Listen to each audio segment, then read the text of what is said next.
Subscribe now and press the bell icon. Never miss an update. Hello champions and I welcome you बहुत बहुत ज्यादा स्वागत है आप सभी का। A very warm welcome all of you. So हम जुड़ चुके हैं फिर से रीडिंग कॉम्प्रिहेंशन के सेशन में, जिसमें हम जो एक ये स्पेशल सेशन होता है जो वीक में 2 बार आप लोगों के लिए हम लेकर के आते हैं। इसमें आपका एक्चुअली होता क्या है, इसके इंपॉर्टेंस क्या है, जो हम डेली आर्टिकल पढ़ते हैं उसी पे बेस्ड हम क्वेश्चंस भी अब करने लगे हैं, जिससे कि हमसे अब वो आर्टिकल जो टोन फंसती थी, थीम फंसता था पैसेज का, कुछ क्वेश्चंस होते थे जो हम सॉल्व नहीं कर पाते थे, वो अब आसान होने वाला है। यही एक बस मोटिव है रीडिंग कॉम्प्रिहेंशन का सेशन लाने का, कि एडिटोरियल बेस्ड क्वेश्चन एटलीस्ट हम सॉल्व कर सके। सो बिना कोई टाइम वेस्ट करे हुए जल्दी से जो भी अभी सेशन में नहीं जुड़ पाए हैं जल्दी से सेशन में जुड़ जाएं और एक बार अपनी डिजिटल अटेंडेंस जरूर मार्क करें। Means you have to like और शेयर द सेशन। तो जो भी एस्पायरेंट्स हैं इस सेशन में चाहते हैं जुड़ना, वो जरूर जुड़ जाए, क्योंकि बहुत ही इंपॉर्टेंट सेशन है। हम डायरेक्टली कॉम्प्रिहेंशन से क्वेश्चन को सॉल्व करते हैं, ठीक है। सो कॉम्प्रिहेंशन हमें पूरा पढ़ना भी नहीं पड़ता, तो विदाउट वेस्टिंग टाइम आप क्या बिना पैसेज पढ़े डायरेक्टली क्वेश्चंस को सॉल्व करते हैं। यही हम यहां पे आपको सिखाते हैं। चलिए स्टार्ट करते हैं। और जो पहला पैसेज हमारे सामने है वो है ये, यानी read the given passage and answer the questions given below.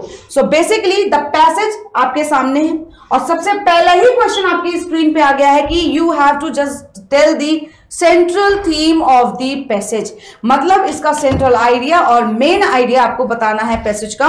तो जल्दी से आप लोगों ने एक बार आई कैचिंग स्किम भी कर लिया होगा पैसेज को, कि जो रिसेंट रिपोर्ट आई है that is related to economic advisory council, जो प्राइम मिनिस्टर के लिए है, कि why India needs to urgently invest in its patent ecosystem. जो पेटेंट इकोसिस्टम है उसमें क्यों इन्वेस्ट करना जाना चाहिए, यानी उसी के इंपॉर्टेंस को लेकर के, जो पेटेंट इकोसिस्टम है उसी के इंपॉर्टेंस को लेकर के यहां चीजें क्या करी गई हैं, डिस्कस करी गई हैं, ठीक है। सो आई होप इस क्वेश्चन का आंसर देने में ज्यादा समय लगेगा, तो इस क्वेश्चन को थोड़ा स्किप करेंगे या बताएंगे आंसर। हमें फर्स्ट पैराग्राफ को पढ़ते ही कई आंसर मिल जाते हैं, जैसा कि यहां पे लिखा हुआ है कि सिग्निफिकेंस है robust patent system for a knowledge economy and for promotion of technological innovations. और क्या हाईलाइट करता है, rising share of the residents in the total number of patent applications. जो भी पेटेंट एप्लीकेशंस उसमें कितने शेयर, नंबर ऑफ शेयर्स जो है वो बढ़ रहे हैं, ठीक है। And for the first time the number of patent applications by residents that has surpassed that of foreign applications during the last quarter. उसके बाद जो इकोनॉमिक सर्वे हुआ 2022 से 2023 का, उसमें बोला गया कि the rising share of Indian residents in patent application, जो शेयर राइजिंग है उनको लेकर के यहाँ पे चीजें बोली गई। अब हमारे ऑप्शंस क्या दिए गए हैं सेंट्रल थीम के लिए। So no improvement needed in the patent ecosystem, ये तो यहाँ पे ऐसा कुछ भी मेंशन है ही नहीं, इसको तो पहले ही कैंसिल कर दो, है ना, कि यहाँ पे बताना है कि जरूरत ही नहीं है, तो इसको हटा दिया हमने। चलिए नेक्स्ट ऑप्शन देखते हैं कि the falling share of Indian resident. अब यहाँ पे राइजिंग शेयर की बात कर रहा है और सेकेंड ऑप्शन क्या बता रहा है, फॉलिंग शेयर, कि शेयर गिर रहे हैं Indian resident in patent application. तो क्या ये करेक्ट हो सकता है? तो ये तो बिल्कुल अपोजिट, अलग ही बात कह रहा है यहाँ पे। Then connecting the dots to boost the patent ecosystem. अब यहाँ पे अभी ऐसा कुछ हमें दिखा नहीं है, हमें हो सकता है नेक्स्ट पैरा में जाना पड़े। Then the decrease in patent applications, और यहाँ पे डिक्रीज भी नहीं बता रहा है, तो क्योंकि इंक्रीज इन एप्लीकेशंस बता रहा था।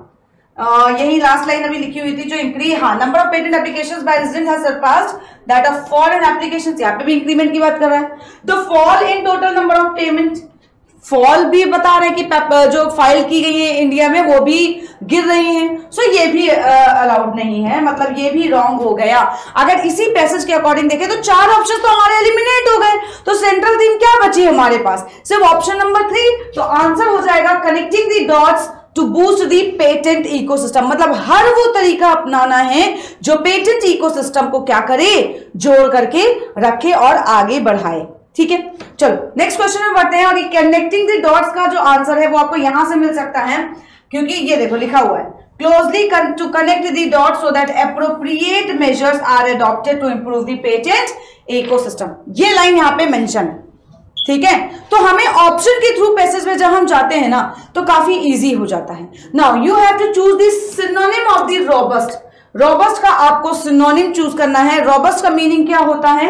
रॉबस्ट का मीनिंग होता है विच इज वेरी स्ट्रॉन्ग, जो आज हमने दिया भी था। आज हमने जो पेपर में डिस्कस किया था एसबीआई के, उसमें ये मेंशन भी था। इसका मतलब होता है बहुत ज्यादा स्ट्रॉन्ग और हेल्दी। फ्रेल का क्या मतलब होता है? फ्रेल मतलब क्या होता है? कोई चीज जो क्या हो जाए, फ्रेल हो जाए, है ना, इन्फॉर्म हो गया। डेबिलिटेटेड का मतलब क्या होता है? यानी डेबिलिटेटेड मतलब कोई चीज जो बहुत वीक हो, कमजोर हो। विग्रस क्या होगा? विग्रस वर्ड हम लोगों ने वोकैबुलरी में पढ़ा है। वीक ये भी कमजोरी को बता रहा है। सो रोबस्ट यानी कि ये सब कहीं ना कहीं वीक के सेंस में जा रहे हैं, तो इसका सिनोनिम क्या बचा? सिनोनिम बचा option number 4, that is vigorous यानी कि स्ट्रॉन्ग और हेल्दी। तो इसका आंसर हो गया word robust means strong and healthy, और आंसर हो जाएगा इसका ऑप्शन नंबर 4।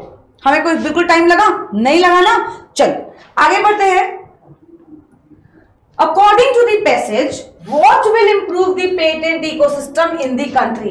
देश में पेटेंट इकोसिस्टम को क्या इंप्रूव करेगा? अगर पैसेज के अकॉर्डिंग देखें तो decreasing the efficiency of the processing patent, increasing the patent application, decreasing the patent application, banning the और increasing the efficiency of processing patent applications. So basically अगर हम इसके अकॉर्डिंग देखें तो यहां पे साफ साफ लिखा हुआ है increasing the efficiency of the processing patent applications will certainly improve the patent ecosystem. Directly मिल गया आंसर कि नहीं मिल गया? हमें कुछ देखना पड़ा? इजी था, इजी था कई बार, लेकिन हमारे सामने पैसेज आता है, क्वेश्चन पूछता है, हम उसको देख के इतना घबरा जाते हैं कि सामने आंसर होते हुए भी नहीं कर पाते हैं, है ना। तो बेसिकली द आंसर इज, जो इसका आंसर होगा वो होगा आपका ऑप्शन नंबर 2। ठीक है, वो क्या होगा? ऑप्शन नंबर 2 होगा आंसर। ये समझ में आ रहा है ना? आप लोग इसको पढ़ रहे हो ना? इसका आंसर क्या होगा? Option number 2। एक मिनट, हाँ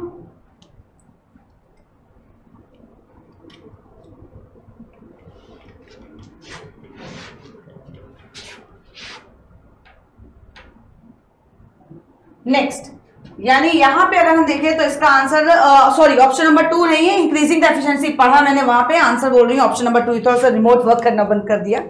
हाँ, सो इसका आंसर क्या हो जाएगा? Increasing the efficiency. ये जो पूरी लाइन लिखी हुई है मैंने यहाँ पे करेक्ट मार्क करी है, बट आंसर हमने यहाँ पे बोलना है ऑप्शन नंबर 5। वहां पे सिर्फ पेटेंट एप्लीकेशन क्योंकि बढ़ाने की बात कर रहा है, इसलिए ये क्या हो जाएगा? रॉन्ग हो जाएगा। यहाँ पे एफिशिएंसी बढ़ानी है किसकी? पेटेंट एप्लीकेशंस की। करेक्ट। चलो आगे देखते हैं नेक्स्ट क्वेश्चन क्या पूछा गया है। Next question is which of the following is are correct according to the given passage? इनमें से कौन सी बात यहां पे करेक्ट है अगर हम पैसेज के अकॉर्डिंग जाएं तो?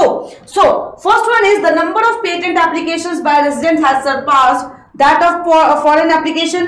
तो एक तो ये यहां पे लाइन हो गई, पूरी सेम लाइन लिखी हुई है, पूरी सेम लाइन लिखी हुई है। ये देखो, ये पूरी लाइन सेम लिखी हुई है, ठीक है।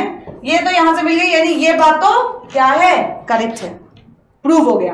The falling share of Indian residents in patent application, falling share बताए गए हैं, है ना, जबकि यहां पे बोला गया rising share of residents in total number of patent applications filed in India, तो ये रॉन्ग हो गया।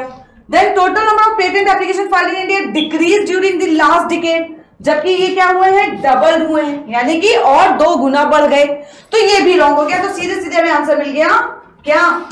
हमें आंसर मिल गया ओनली ए, यानी option number 1 is correct, that is only A. देख रहे हो कितनी जल्दी हम सॉल्व कर रहे हैं, बिल्कुल देर नहीं लग रही है और जल्दी से क्वेश्चन सॉल्व हो जा रहे हैं। नेक्स्ट आगे बढ़ेंगे। नेक्स्ट क्वेश्चन है कि कंसर्न, ये जो कंसर्न हाईलाइट है इसका क्या है? यहाँ पे एंटोनिम यानी कि अपोजिट होगा। चलिए देखते हैं क्या अपोजिट होगा। कंसर्न मतलब किसी के लिए बहुत ज्यादा केयरफुल रहना, है ना। अगर हम यहाँ पे मीनिंग देखें एक एक करके तो क्या होगा? कंस्टर्न, यहाँ पे एक वर्ड दिया हुआ है कॉन्स्टर्नेशन, ठीक है, ये आपने वोकैबुलरी में भी नोट कर सकते हैं। कॉन्स्टर्नेशन का मतलब होता है फीलिंग ऑफ शॉक। जब आप बहुत ज्यादा वरीड होते हो, शॉक्ड हो जाते हो, तो वो होता है कॉन्स्टर्नेशन। क्या होता है? कॉन्स्टर्नेशन। और पर्टर्बेशन का मतलब क्या होता है? That is anxiety. एंजाइटी कब होती है? जब कोई चीज बहुत डर, चिंता का या डर का होता है, हॉरर हो जाता है, तो वो एंजाइटी का रीजन बन जाता है, ठीक है। एंड एप्रीहेंशन क्या होता है? वो भी होता है एंजाइटी। जैसे पर्टिकुलर एंजाइटी किसी ना किसी चीज की होती है, तो apprehension is related to anxiety for future, इससे रिलेटेड है anxiety for future. And serenity क्या होता है? सेरेनिटी भी आपका काम यानी कि शांत या पीसफुल के लिए होता है। ठीक है, नेक्स्ट पैराग्राफ में पहुंच जाते हैं। ये नेक्स्ट रीडिंग कॉम्प्रिहेंशन है। ये किससे रिलेटेड है? एक एनटीपीसी से रिलेटेड है। That has joined hands with oil giant यानी कि आईओसी जो है to set up a series of electric vehicle. Electric vehicle की सीरीज को जो चार्ज करता है स्टेशन को in cities and along highways. ठीक है, ये एक पैसेज है जिसको आप जल्दी से स्किम कर सकते हैं। जल्दी से स्किम करेंगे और आपको इसका आंसर क्या बताना है? इसका आंसर क्या बताना है? टोन क्या होगी, और टोन ऑफ द पैसेज आपको मार्क करनी है आंसर में। And this is your homework. ये आपका होमवर्क होगा। You have to just tell the tone of the passage कि इस पैसेज की टोन क्या होगी, सरकास्टिक, कॉस्टिक, सिनिकल या लॉडिटर। या बता दें? चलो ट्राई करो, हम बता देते हैं। ट्राई करो, हम बता देते हैं। एक बार पैसेज पढ़ो और जल्दी से कमेंट बॉक्स में लिखिए तो हम बता देते हैं तुरंत, जल्दी से। रिप्लेस करना है इंडिया की जायंट जो फ्लीट है, टू व्हीलर्स यानी कि इलेक्ट्रिक बाइक्स वगैरह जो हो गई है ना। टू व्हीलर्स कितने हैं? 170 मिलियन है। सेल्स डेटा है, काफी सारी चीजें हैं यहाँ पे। लास्ट में देख लो, देखो बहुत जल्दी पढ़ना होता है, ज्यादा टाइम नहीं। In tandem we need power reforms to revive up our utility realisations and strengthen the grid. India also has an opportunity in supplying on board electric batteries. Swapping services होती हैं, टू प्रोवाइड चार्ज बैटरीज होती हैं। तो ये सारी चीजें यहाँ पे मेंशन है। अगर हम देखें तो यहाँ पे क्या कोई चीज नेगेटिविटी में जा रही है? हर एक चीज इस पैसेज में पॉजिटिव सेंस में जाएगी। अगर हम सरकास्टिक, कॉस्टिक और साइनिकल को देखें, अगर सरकास्टिक, कॉस्टिक और साइनिकल को देखें तो ये वो टोन्स हैं जो नेगेटिव करती हैं पैसेज को। सरकास्टिक मतलब नेगेटिव में आती, कॉस्टिक नेगेटिव में आती है, साइनिकल आपकी नेगेटिव टोन्स में आती है। तो बचा हमारे पास क्या? Fourth option, that is laudatory. Laudatory यानी कि कहीं ना कहीं अप्रेजल की जब बात हो रही है, पॉजिटिव टोन की बात हो रही है, ऑप्टिमिस्टिक टोन की बात हो रही है, तो जहां पे पॉजिटिविटी होती है वो होता है लॉडेटरी टोन ऑफ द पैसेज। तो इस तरीके से हम पैसेजेस को और भी इजिली सॉल्व कर सकते हैं। फिर मिलेंगे एक नेक्स्ट पैसेज के साथ। एंड यस, वो पैसेज आपका हो सकता है टफ भी हो, क्योंकि अभी तक हमने इजी पैसेजेस को कैसे, पहले हमें यह सीखना था ना कि कैसे हम बिना पढ़े पैसेज को सॉल्व कर सकते हैं। अब नेक्स्ट जो आपको सेशन मिलेगा वो आपके एकदम एग्जाम ओरिएंटेड मिलेगा, जो आपके एसबीआई में आने वाला है, जिनका भी 19 को एग्जाम है।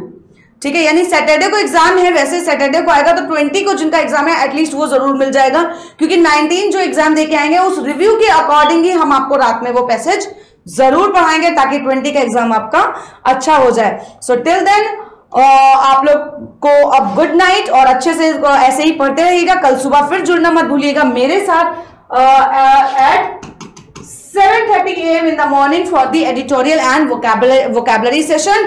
और कल हो सकता है ग्रामर स्किल्स में हम एक पोर्शन और ऐड करेंगे जो कि आपका पैसे से रिलेटेड होगा। सो जुड़ना मत भूलिएगा मेरे साथ eight 7:30 AM tomorrow। Till then, thank you, good night, bye bye। Subscribe now and press the bell icon. Never miss an update.